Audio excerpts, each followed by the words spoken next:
What is going on, you guys? It's your girl Diana back at you with another YouTube video. Pokemon Scarlet and Violet has officially released overseas and is set to release tomorrow here in the States. I personally am able to get my game tonight at 9 p.m, so love that for me. So expect more Pokemon Scarlet and Violet content coming soon. But today we're going to be going over everything we know about these starter Pokemon. I will say this now that there will be spoilers, so if you don't want to know what their final evolutions are, what their abilities are, whatever, then I definitely recommend waiting until tomorrow to watch this video. But if you're like me and you like to have a little bit of insight before actually picking your starter, then feel free to keep on watching. Because today I'm going to go over all three starters, everything we know about their abilities, their hidden abilities, their signature moves, and their stats so you can make an informed decision when you start playing this game. So if you're new here, make sure that you hit the subscribe button because it helps you grow out, and give this video a thumbs up if you are a Pokemon fan and you're just as excited as I am for Pokemon Scarlet and Violet so we can push it out into the YouTube algorithm so that more people can see it. And if you would like another way to support the channel, feel free to check out the merch store. There is a link down below in the description that takes you to not only my merch store but also all of my other socials so you can keep up with what I'm doing on a daily basis. But let's go ahead and talk about these starters.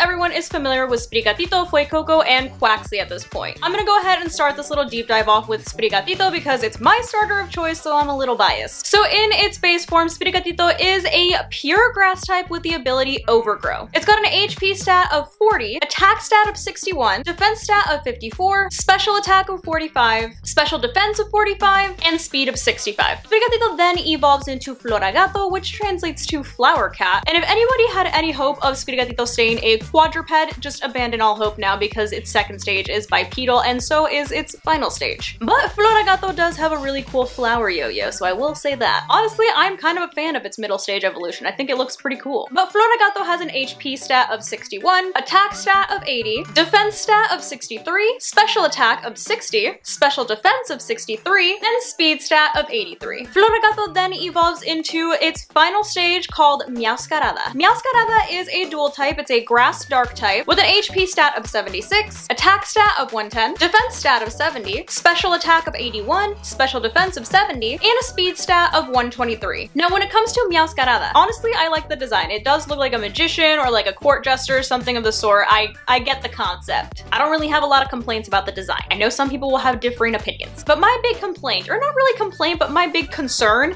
is its typing. It's a grass dark type, which to be quite frank is horrible typing, because not only is it going to be weak to fighting, flying, poison, fire, ice, and fairy, it's also going to be 4 times weak to bug. So clearly this thing is going to have a lot of obstacles to overcome. Its defense stats are also not the greatest. However, it does have a pretty decent speed and physical attack stat. So this is definitely going to be a fast physical attacker. Those are going to be the 2 stats that are going to come in handy for you if you do choose to put this on your team. It seems like it's going to be somewhat of a glass cannon. It's going to be quick, it's going to be able to hit hard, but it's also gonna get one-hit KO'd by like literally everything. So just keep that in mind. Alright, moving right along, let's move over to everyone's favorite little fire croc, Fuecoco. Fuecoco does start off as a pure fire type with the ability Blaze. It has an HP stat of 67, an attack stat of 45, defense of 59, special attack of 63, special defense of 40, and a speed of 36. Definitely a little slow. Fuecoco then evolves into Krakalor, which I think they were trying to do a play off of the word calor, like they kind of did with Fuecoco, since fuego is fire, and calor means hot in Spanish. I feel like these are definitely going to be names that people struggle to pronounce. But Krakalor is also a pure fire type with an HP of 81, attack of 55, defense of 78, special attack of 90, special defense of 58, and a speed of 49. Krakalor then evolves into Skeleturge, which at this point I don't know what they base the name off of because I have not heard any word that is similar to that name. But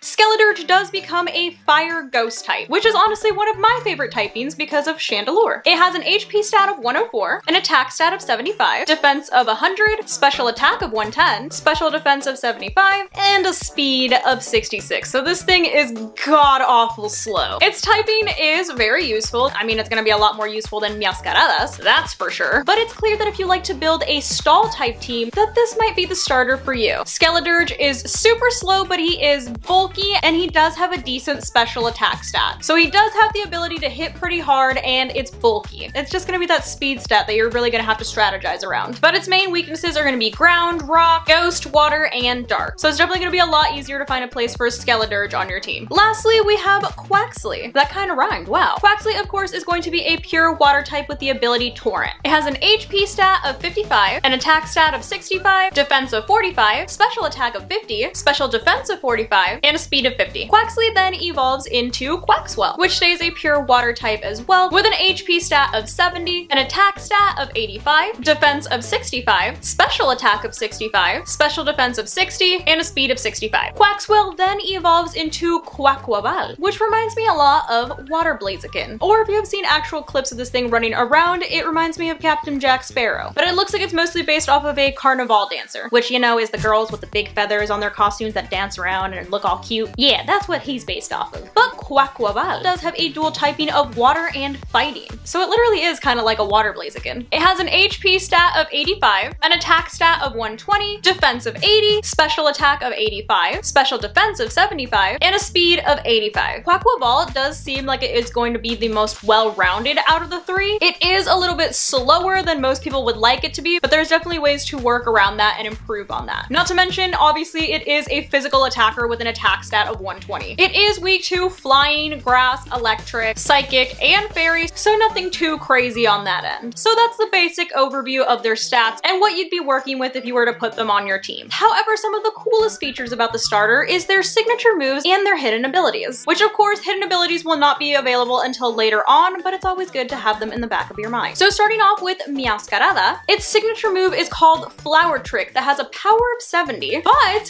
Flower Trick never misses and always crits. So definitely a useful move to have in your back pocket, especially when you're clearly weak to literally everything. Meowscarada is also supposed to have the hidden ability Protean, or Protein, however you want to say it. Nobody come for me, because everyone says I say it wrong, so at this point I have no idea how to say it. But Protean is the same ability that Greninja had, which changes the Pokemon's type into whatever move it's about to use. And I know there is Terastallizing, which basically does the same thing, but when you Terastallize your Pokemon stays its new type for the duration of the battle. Protean, although it did get nerfed and it's not every single time you use a move that you change, like Libero, every time you switch in, you are able to change types. So say you have Meowscarada on the field and you use a fighting type move, for example. It then becomes a fighting type. However, it will stay a fighting type unless you switch it out and switch it back in and use a move of a different type, like a water type move, for example. Obviously, these are just examples and I'm not saying it can learn all these types of moves, but you get the point. So it is a little bit of a slower process than it would be with Cinderace's Libero, which would switch every single time you used a different type move, which I'm pretty sure they also nerfed Libero like Protean in this game as well. Now, Skeleturge's signature move is called Torch Song, which has a power of 80 and an accuracy of 100%. And when you use Torch Song, it actually raises Skeleturge's special attack. So considering it already has a special attack of 110, you could see how that could definitely be an advantage to you. And Skeleturge's hidden ability will be Unaware, which ignores the target Pokemon's stat changes. For example, evasion stats, special defense, etc. So also a pretty handy hidden ability. And lastly, Quaqueball's signature move will be Aqua Step. And since we spoke earlier about how Quaqueball could have a better speed stat, this move basically solves the problem, since it does raise its speed stat when you use it. Not to mention, it's also got a great hidden ability, which is Moxie, which boosts a Pokemon's attack stat after it knocks out another Pokemon. So considering that Quaqueball has an attack stat of 120, you can imagine how useful of a hidden ability Moxie would be for it. But that is going to wrap up our overview of the Gen 9 starters. Like I said, I'm getting the game tonight at 9 p.m, so expect some more in-depth and detailed videos and actual gameplay once I have the game in my hands. But let me know what starter you guys are going with this generation down below in the comments. Hopefully you found this video helpful, and as always, thank you guys so much for watching, and I'll see you in the next one. Love you guys.